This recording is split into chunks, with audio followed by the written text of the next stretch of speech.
বিধাননগর হাসপাতালে cervical cancer টিকাকরণ কর্মসূচিতে মুখ্যমন্ত্রী শুভেন্দু অধিকারী। বিধাননগর হাসপাতালে সার্ভাইকাল ক্যান্সার টিকাকরণ কর্মসূচি, সেখানেই মুখ্যমন্ত্রী শুভেন্দু অধিকারী উপস্থিত রয়েছেন। আমাদের অত্যন্ত শ্রদ্ধেয় এবং মাননীয় মুখ্যমন্ত্রী মহোদয়কে বিনীত অনুরোধ জানাবো তার বহুমূল্য বক্তব্য রাখার জন্য। নমস্কার।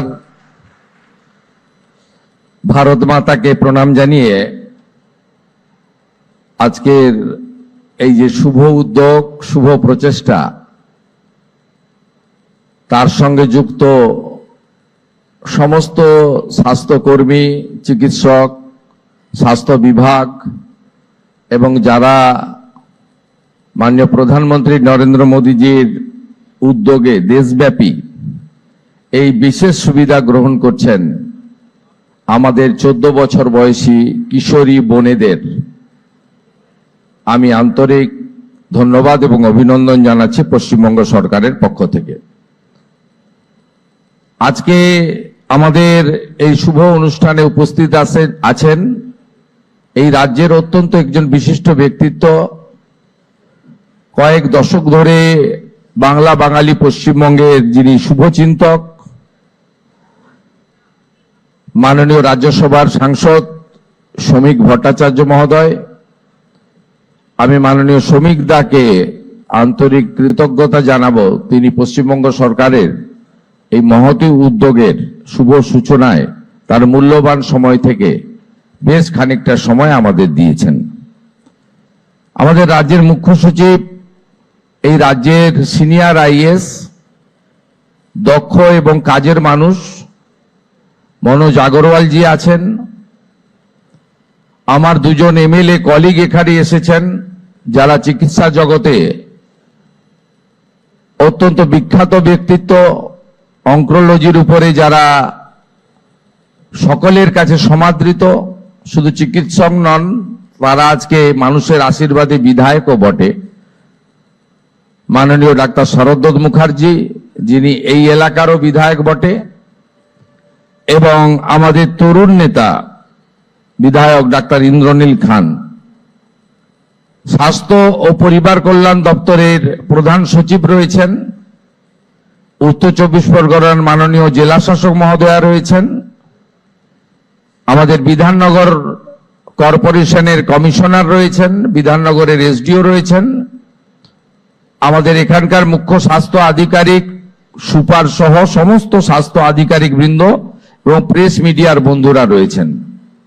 এর বাইরেও সুধী নাগরিকগণ অনেকে এসেছেন। আমি সকলকে ধন্যবাদ জানিয়ে এই কর্মসূচির আমাদের বিষয়ে অল্প কিছু কথা নিবেদন করছি। এই মুহূর্তে রাজ্যের 235টি স্বাস্থ্যকেন্দ্র, যার মধ্যে মেডিকেল কলেজ, মহকুমা হসপিটাল, গ্রামীণ হসপিটাল এবং ব্লক স্বাস্থ্যকেন্দ্র রয়েছে, সেখানে একযোগে এই টিকাকরণ কর্মসূচি আমরা আজকে শুরু করলাম। এই টিকাকরণ কর্মসূচিতে 14 বছর বয়সী আমাদের কিশোরীদের, আমাদের বোনেদের, আমাদের কন্যাদের তারা এই সুযোগ নিতে পারবেন এবং গত 28 ফেব্রুয়ারি 2026 দেশব্যাপী মাননীয় প্রধানমন্ত্রী মাননীয় নরেন্দ্র মোদীজি এই কর্মসূচির সূচনা করেছেন। সার্ভাইকাল ক্যান্সার, তার টিকাকরণ, প্রতিষেধক। মহিলাদের যত ধরনের ক্যান্সার হয় তার মধ্যে এটি দ্বিতীয় বিপজ্জনক। স্বাভাবিকভাবে এই কর্মসূচির মধ্য দিয়ে আমাদের এই রাজ্যের 14 বছর বয়সী কিশোরীরা উপকৃত হবেন। মাননীয় ভারত সরকারের স্বাস্থ্যমন্ত্রী জগৎ প্রকাশ নাড্ডাকে আমি ধন্যবাদ জানাবো। তিনি আমাদের 7,72,650 ডোজ টিকা দিয়েছেন, যা আমরা বিনামূল্যে এই প্রতিষেধক বা টিকাকরণের কর্মসূচি আমরা শুরু করতে পারব। আগামী দিনে 880টি কেন্দ্রে এই প্রতিষেধক কর্মসূচি চলবে এবং আমি আপনাদের সকলের সহযোগিতা প্রার্থনা করি। যেহেতু স্বাস্থ্য বিভাগের এই প্রকাশ্য কর্মসূচি আজকে নতুন সরকারের, আমি আপনাদেরকে স্বাস্থ্য বিভাগ সংক্রান্ত আমরা এই 3 সপ্তাহের মধ্যে কি কি করতে পেরেছি আপনাদেরকে ছোট্ট আকারে আমি বলে দিচ্ছি। আজকে এখান থেকে যেমন আমরা এসএসকেএম হসপিটালে 100টি নতুন বেডের ব্যবস্থা করলাম, সাথে সাথে এর আগে কলকাতার সমস্ত স্টেট হসপিটালে যাতে একটা রোগীও রেফার না হয় তার জন্য আমরা একটা সমন্বয় করেছি এবং বিভিন্ন সময়ে রাজ্য সরকারের কাছ থেকে যে সমস্ত বেসরকারি হসপিটালগুলি 1 টাকাতে জমি নিয়েছেন তাদেরও 15% বেড সাধারণ মানুষ, অর্থনৈতিকভাবে দুর্বল মানুষ এবং অতিরিক্ত চাপ স্টেট হসপিটালে হলে তারা যে রোগীকে পাঠাবেন সেটাও তাদেরকে ভর্তি নিতে হবে এবং তাদেরকে পরিষেবা বিনামূল্যে দিতে হবে, এটাও আমরা সিদ্ধান্ত নিয়েছি। আমরা পশ্চিমবঙ্গ সরকার, কেন্দ্রের স্বাস্থ্যমন্ত্রী জগৎ প্রকাশ নাড্ডা এবং স্টেট এবং সেন্ট্রালের স্বাস্থ্য আধিকারিকদের নিয়ে আমরা একটা ভিডিও কনফারেন্স করেছি, আপনারা শুনলে খুশি হবেন। NHM ন্যাশনাল হেলথ মিশন পশ্চিমবঙ্গে আমরা এই বছর কার্যকর করছি। 2103 কোটি টাকা বরাদ্দ দিয়েছে ভারত সরকার, যার মধ্যে ইতিমধ্যে 527 কোটি টাকা পশ্চিমবঙ্গ সরকার পেয়ে গেছে। আমরা আয়ুষ্মান ভারতে গেছি, আমাদের প্রধানমন্ত্রীর প্রতিশ্রুতি ছিল জনগণকে, সেই খাতে বরাদ্দ দিয়েছেন ভারত সরকার আমাদের এই বছর 976 কোটি টাকা, মানে সেন্ট্রাল শেয়ার।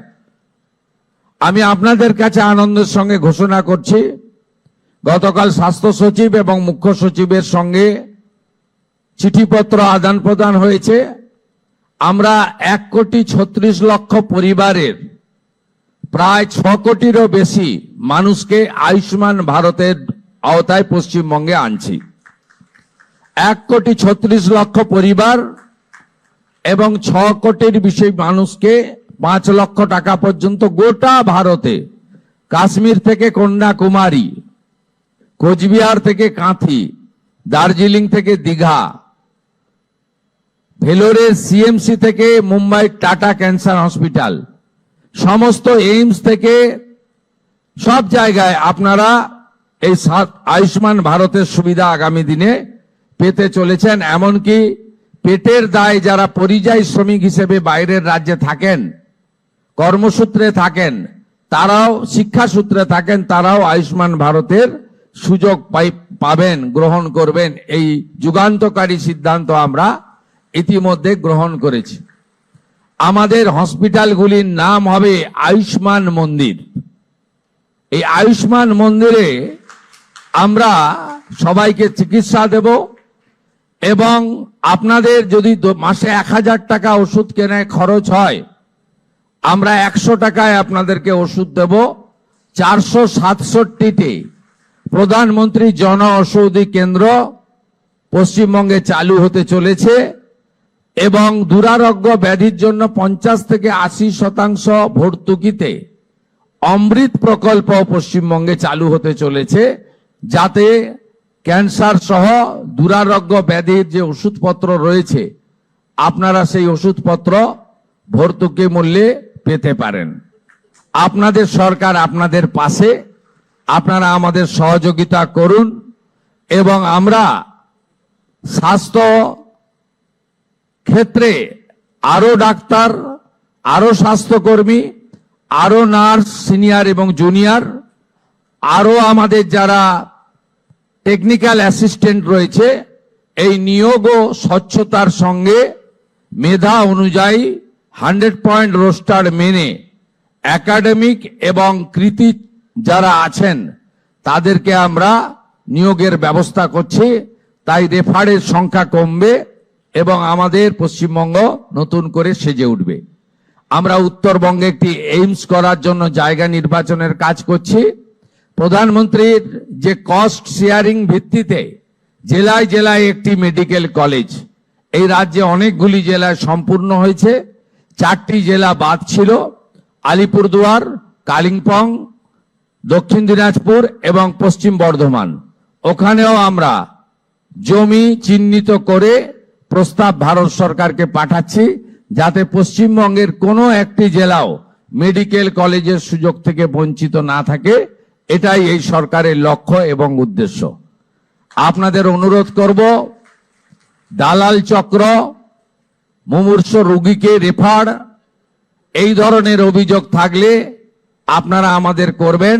স্বাস্থ্য ভবনে একটি আমাদের কন্ট্রোল রুম চালু হচ্ছে 24 ঘন্টার জন্য, যেখানে আমরা আপাতত ডিস্ট্রিক্ট এবং ডিস্ট্রিক্ট হসপিটাল, মেডিকেল কলেজ তাকে যুক্ত করব, যেখানে লাইভ মনিটরিং হবে।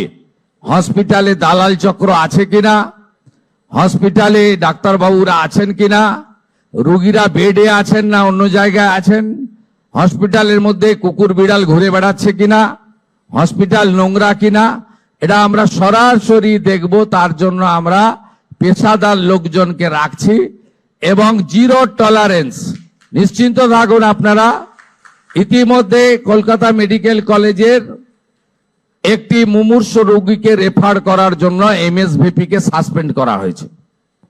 আমরা আপনাদেরকে বলবো, আপনাদের সরকার আপনাদেরকে মানবিক হয়ে যে দায়বদ্ধতার জন্য আপনি কাজ করছেন, সেই কাজ আপনি করবেন, সরকারকে সহযোগিতা করবেন, সরকারও আপনাদেরকে সহযোগিতা করবে। এটাই ছিল আমার বক্তব্য। আর এই প্রসঙ্গের বাইরে আমি আপনাদের এই সরকারের কতগুলি নতুন উন্নয়ন কর্মসূচি নিয়ে আপনাদের একটি কথা বলতে চাই। আগামী সোমবার থেকে সমস্ত সরকারি বাসে আমাদের মহিলাদের তাদেরকে ফ্রি যে কর্মসূচি সেটা চালু হচ্ছে। এই সুযোগ ডাব্লিউবিটিসি, এসবিএসটিসি, এনবিএসটিসি তে পাবেন। এবং আগামী বুধবার আমরা ইতিমধ্যে অন্নপূর্ণা যোজনা, যে অন্নপূর্ণা নাম নথিভুক্তকরণ শুরু করেছি, তার প্রথম পর্যায়ে আমরা 3000 টাকা করে টাকা ট্রান্সফার করব আগামী বুধবার দিন। আপনারা কেউ বিচলিত হবেন না। প্রত্যেকের বাড়িতে যারা ফর্ম ফিল আপ করতে পারবেন না, তাদের প্রত্যেকের বাড়িতে আমাদের পক্ষ থেকে লোকেরা যাবে। আমাদের লোকেরা গিয়ে আপনাদের ফর্ম ফিল আপ করে আনবে। এতটুকু বিচলিত হবেন না, বিভ্রান্ত হবেন না, গুজবে কান দেবেন না। কারণ আমরা চাই প্রকৃত প্রাপকদের হাতে এই অর্থ পৌঁছাক। আমরা চাই না কোনো অভারতীয়র অ্যাকাউন্টে এই টাকা যাক। আমরা চাই না যে পুরুষদের অ্যাকাউন্টে মহিলাদের এই কর্মসূচির টাকা যাক। ইতিমধ্যে রাজ্যের বহু জায়গা থেকে অবৈধভাবে পুরুষরা যারা লক্ষ্মীর ভান্ডার পাচ্ছিলেন গ্রেপ্তার হয়েছেন। আপনাদের সরকারের অর্থ, এই সরকার স্বচ্ছতার সঙ্গে কাজ করবে, এই সরকার ফাইন্যান্সিয়াল ডিসিপ্লিন মেনে কাজ করবে। পশ্চিমবাংলায় যারা প্রকৃত প্রাপক তাদের প্রত্যেককে চিহ্নিত করে খুঁজে বের করে তাদের কাছে মাননীয় প্রধানমন্ত্রীর দেওয়া, আমাদের দেওয়া সংকল্প পত্রের প্রত্যেকটা বাক্য শব্দ পূরণ করার দায়িত্ব আপনাদের সরকারের। আপনাদের সকলকে অভিনন্দন জানিয়ে আমাদের রাজ্যসভার সাংসদ বলেছেন, এতদিন ধরে দলের সরকার চলতো। আমাদের সংবিধান কিন্তু দলের সরকারের কথা বলে যায়নি। সংবিধান বলে গেছে for the people, by the people, of the people. আমাদের সরকার এবার থেকে আপনাদের for the people, by the people, of the people নীতিতেই চলবে। আর মুখ্যমন্ত্রীকে বল বন্ধ হয়ে যাচ্ছে, আমরা নাম্বার দিয়ে দেব, সেখানে আপনার সরকারকে বলো বা আপনার সরকার আপনার পাশে, এই নামেই আপনারা ফোন করে আপনাদের যা প্রয়োজন, যা অভিযোগ জানাবেন, আমরা আপনাদের সঙ্গে কাজ করব। আগামী 22 তারিখ আমাদের রাজ্য বাজেট হবে। এই বাজেটে পশ্চিমবঙ্গের মানুষের যে প্রত্যাশা আছে আমাদেরকে কেন্দ্র করে, সেই প্রত্যাশাও আমরা পূরণ করার চেষ্টা করব। সবাই ভালো থাকুন। ভারত মাতাকে প্রণাম জানিয়ে ঋষি বঙ্কিমচন্দ্রের বন্দে মাতরম মন্ত্রের মধ্য দিয়ে আমার বক্তব্য শেষ করলাম। নমস্কার। এবিপি আনন্দ, এগিয়ে থাকে, এগিয়ে রাখে।